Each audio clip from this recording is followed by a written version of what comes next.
Casque de Luke, sabre de Luke, X-Wing de Luke, quelle relique du cher Skywalker faut-il choisir? On regarde ça tout de suite.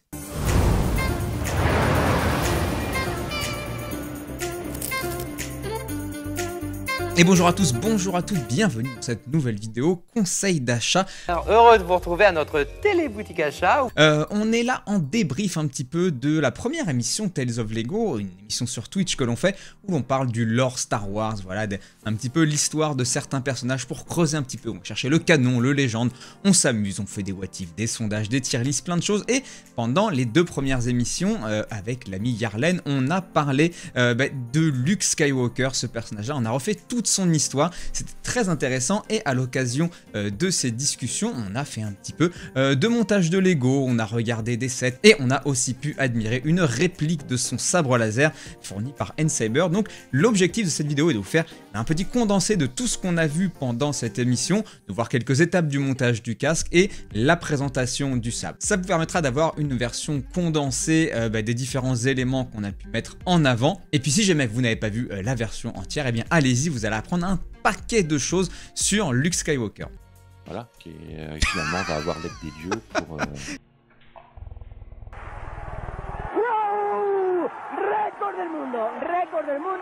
Mais avant de démarrer cette vidéo, on va rappeler qu'elle est sponsorisée par N-Saber qui m'a envoyé ce sabre laser dont on va parler dans quelques instants.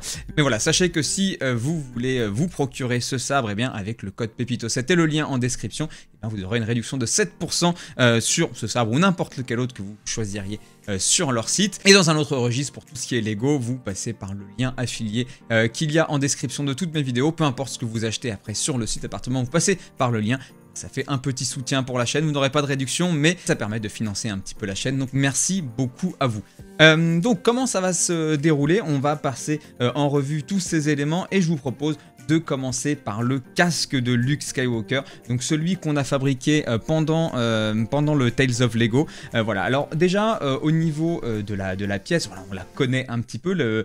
C'est une pièce qui est sortie il y a maintenant un an, voilà, qui est sortie donc l'année dernière. Et c'était assez nouveau parce qu'on avait eu les premiers casques. Les casques d'ailleurs vous les avez à côté. Les casques continuent d'être voilà, cette gamme que Lego veut développer de pièces un petit peu de collection que l'on peut afficher dans un salon, dans une chambre, dans un décor de youtubeur éventuellement. Donc moi j'en ai quand même quelques-uns, donc je suis plutôt à même de jauger. Donc déjà au niveau de la construction, c'était assez intéressant. On a eu des éléments assez nouveaux. Je pense que j'incruste certaines étapes du montage, mais voilà, il y a vraiment eu des choses intéressantes, voilà, des mécaniques que j'avais jamais vraiment vues et pourtant j'ai fait quand même pas mal de Lego. La construction du tronc, elle est somme toute assez classique, hein. La tige sur laquelle on va venir accrocher le casque est assez classique, mais après derrière la différence c'est qu'en général on a quelque chose de plutôt rempli. Là on a vraiment quelque chose de creux, il s'agit vraiment d'un casque, voilà, qu'il met par-dessus sa tête. Voilà, vraiment on a d'apparent le visage, vous avez le petit comlink, la visière ici. Voilà, donc au niveau des constructions, j'ai vraiment eu des choses différentes, une expérience différente de ce que j'avais pu avoir dans d'autres casques, voilà, qui se ressemblaient pas mal. Par exemple pour le Range Trooper et le Stormtrooper que vous avez derrière, et un peu même le TIE Fighter, on avait quelque chose d'assez similaire au niveau de la construction. Là où sur Boba Fett aussi un petit peu, mais Vador c'était quand même assez différent avec la tête un petit peu en avant, les petites ailettes sur les côtés, on avait eu des modifications. Mais là vraiment j'ai trouvé des choses nouvelles. Au niveau du rendu, il est évidemment extrêmement fidèle, on a l'habitude dans les casques Lego, on a quelque chose de très bien fini. On a très peu d'autocollants et ça c'est une bonne chose, il en manque juste un sur le dessus là, mais je sais pas où j'ai paumé les autocollants pendant le live. Mais voilà, en dehors de celui-là qui manque, il y en a peu à mettre et moi ça j'aime bien parce que c'est toujours un petit peu moyen dans la finition, on pose pas très bien les autocollants, donc moi je suis plutôt content quand il n'y en a pas. La petite vue un peu zoomée sur le côté, on va se servir de la caméra supplémentaire pour voir éventuellement certains détails supplémentaires, donc voilà, vous avez un petit peu la vue générale de ce casque. Moi je suis assez content, voilà, ça change vraiment des autres qui se ressemblaient quand même pas mal, donc on avait des designs différents, mais là vraiment ça a permis d'apporter une autre expérience que j'ai trouvé plutôt sympathique. Au niveau du X-Wing de Luke, on va pas non plus trop s'apesantir. Voilà, c'était mon deuxième X-Wing de Luke. La construction est assez classique. On a voilà, les classiques petits missiles sur les côtés avec lesquels on peut jouer. Hop, la ping directement one shot dans la caméra.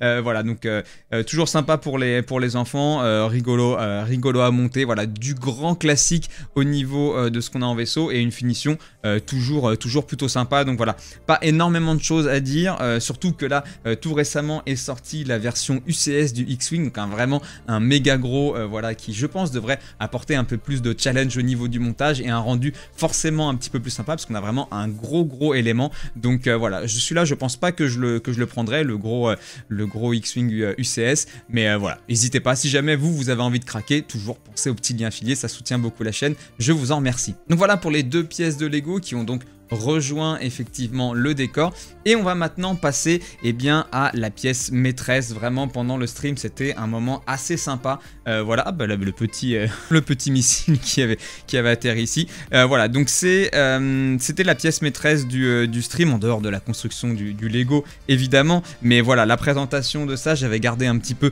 secret, donc c'est un nouveau sabre laser. J'avais le sabre un petit peu façon Mandalorien que j'avais déjà reçu, donc c'était mon 2e sabre laser, et voilà, j'étais assez excité à l'idée de le déballer parce que c'était ma première, on va dire, réplique un petit peu officielle, alors pas officielle justement, officieuse, mais en tout cas voilà, on essaie de s'accorder sur le design qui a été présenté pendant les films, pendant les séries, dans les comics, les livres, etc.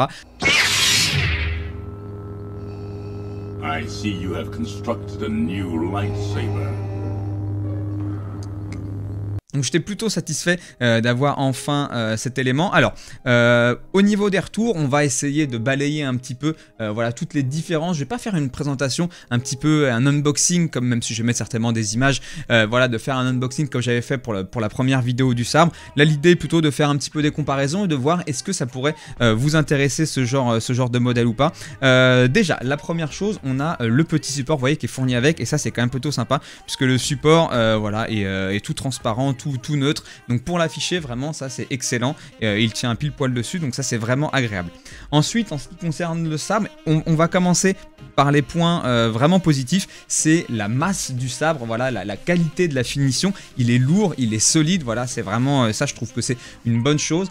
Au niveau de la réplique, on a vraiment tous les petits détails qui vont bien, de quoi l'allumer, les petits boutons ici, les finitions, enfin voilà, c'est vraiment du très fidèle avec la petite poignée pour accrocher, etc. On a la lame en polycarbonate, il me semble, quelque chose comme ça, le terme, voilà, donc ça c'est du grand classique au niveau de sabre laser. On va passer en modèle, voilà, comme ça pour que vous puissiez un petit peu le voir. Je vais tirer en même temps le micro, oh là là, coulisses de montage, et là vous l'avez, voilà, en entier, et on va pouvoir faire le fameux allumage.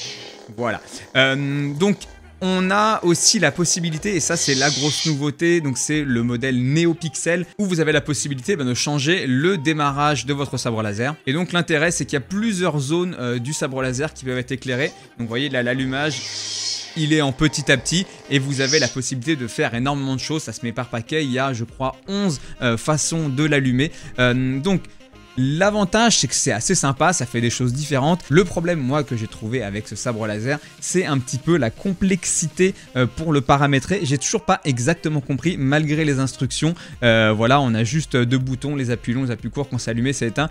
J'ai pas de moyen simple d'aller choisir ma couleur, j'ai l'impression. Les allumages il y en a 11, donc si on veut le classique il faut tous les passer, voilà, pas moyen de revenir en arrière, donc il y a beaucoup d'options mais peu de contrôle facile, finalement juste un bouton qui permet de faire ça, donc c'est assez fastidieux. Après on peut changer, voilà, on a quelques sons qui peuvent être joués, quelques répliques du film, donc ça c'est un petit peu sympa, mais tout ça est un petit peu brouillon dans comment on le paramètre et j'ai un petit peu de mal, voilà, à m'y retrouver. Voilà, là juste je voulais mettre une couleur, mais j'ai encore du mal à choisir, à voir comment je fais pour juste choisir la couleur. Puis souvent on se trompe, on appuie sur un bouton, on a un peu tout pété, donc ça c'est un petit peu dommage je trouve par rapport à l'autre sabre que j'ai pu avoir où il y avait un petit peu moins d'options, mais il y en avait quand même pas mal. Mais on pouvait changer pas mal de choses, voilà, le son du sabre, la couleur du sabre, c'était les 2 choses, j'ai envie de dire, les plus importantes qu'on voulait faire, et il y avait paramétrage assez classique, assez simple pour y arriver, et une fois qu'on avait mis ça en place, et ben voilà, on gardait tout du long. Là vous voyez, j'avais touché sur un bouton à un moment, bah, c'est bon, j'ai plus la bonne couleur, je sais plus comment je la retrouve, donc ça c'est un peu pénible. On repasse ici pour montrer un petit peu, justement, enfin, pas vous montrer, mais vous rappeler qu'il y a des choses assez classiques. À partir du moment où il s'est allumé, vous voyez, on a les bruitages pendant qu'on bouge, on a les impacts qui sont faits. Voilà, donc là je tape, je simule si jamais on fait une bagarre. La bagarre. Donc voilà, en appuyant sur un bouton, on a voilà les différents impacts, donc là qui changent un petit peu à chaque fois des endroits. La petite chose assez sympa, c'est qu'on n'est pas obligé d'appuyer sur le bouton. Vous voyez, quand on l'a en main bien comme ça, je vais le prendre ici, juste, vous voyez, une petite rotation et on allume et on éteint. Donc évidemment, voilà. Donc ça c'est plutôt sympa pour l'allumer, pour l'éteindre, de ne pas avoir, alors c'est voilà, c'est une petite rotation sur la droite ou sur la gauche, donc ça c'est plutôt sympa de ne pas forcément avoir à appuyer sur le bouton, ça apporte une petite chose supplémentaire. Donc voilà, le petit point noir c'est ce paramétrage. Après à côté de ça il y a une bonne prise en main, on peut prendre le sabre à une main, deux mains, voilà, il est assez maniable, donc il est lourd comme je disais, mais on a vraiment une sensation de choses bien finies, bien présentes. Donc au niveau des recommandations et des utilisations, justement, si jamais votre but c'est de faire du cosplay, de l'afficher quelque part tout simplement dans votre salon pour telle une pièce de collection, là j'ai envie de dire c'est parfait parce que la finition est absolument excellente. Voilà, on reconnaît vraiment tout de suite le sabre de lutte, donc là il n'y a pas de souci, vous pouvez y aller, ça fera tout son effet. Alors attention, si vous faites du cosplay, que vous voulez un peu faire une démonstration ou dans votre salon de montrer aux copains, dire je peux faire ci, je peux faire ça, attendez-vous un petit peu, vous creusez la tête ou que les gens comprennent pas, dire ah tu peux pas me le mettre en bleu, tu peux pas me le mettre en rouge, etc. Voilà, j'ai plus l'impression que c'est des styles, voilà, on entend des Starkiller, Ventress, Doku, on change un petit peu ça, et donc ça change les couleurs, mais des fois ça correspond pas vraiment, des fois ça a changé la phase de démarrage, des fois ça a changé le style du sabre, donc voilà, un petit peu complexe. Alors peut-être qu'il faut vraiment se mettre à fond dans le document, etc. pour parfaitement le maîtriser, mais j'ai trouvé que voilà, la prise en main n'était pas évidente, donc peut-être si vous voulez faire une démonstration avec des copains, ça risque d'être un petit peu limité. Si en revanche vous voulez faire du combat, etc., donc il est compatible pour ce genre de choses. Donc à mon avis, faites bien attention, voilà, dans le setup dans lequel vous l'avez mis avant de faire votre fameux combat. Mais après, vu que la prise en main est bonne, qu'il est solide, que vraiment aux impacts on a la possibilité de déclencher ces petits sons, ces petits éclairs, je pense que ça fonctionne vraiment bien. Donc voilà, c'est un vrai atout si vous avez votre petit objectif de faire du combat en tant que Luke. Je pense que ça sera du plus bel effet. Donc écoutez, voilà pour la présentation de ce sabre. Je le rappelle, si vous utilisez le code PEPITO7 ou le lien en description, vous avez 7% de réduction sur le sabre laser. Donc voilà, si vous voulez en profiter, n'hésitez pas, et c'est valable également sur n'importe quel autre sabre qui est fourni sur ce site où il y a pas mal voilà, de sabres, de répliques de certains personnages, Dark Vador, Obi-Wan Kenobi.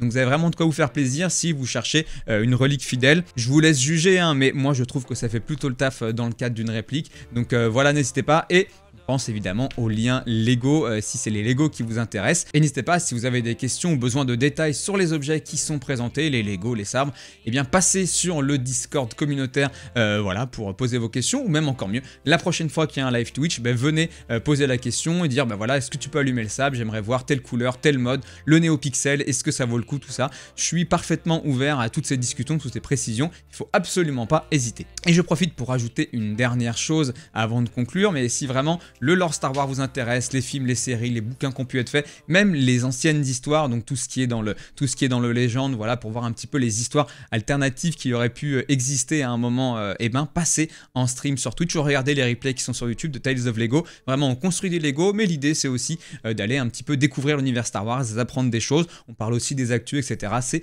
un petit moment plutôt sympathique autour de la construction assez chill et relaxante de Lego, voire ASMR, ça diront certains. Mais voilà, tout en apprenant énormément de choses sur Star Wars avec l'ami Arlène. Donc n'hésitez pas à passer et à regarder ça. Et bon, systématiquement, vous aurez des petits débriefs des pièces qu'on a pu monter ou des objets qu'on a pu avoir dans un format court tel que celui-ci. N'hésitez pas à me dire ce que vous en pensez en commentaire, si le format vous plaît ou pas du tout. Moi, je vous souhaite à tous une bien bonne journée et à bientôt sur la chaîne. Ciao.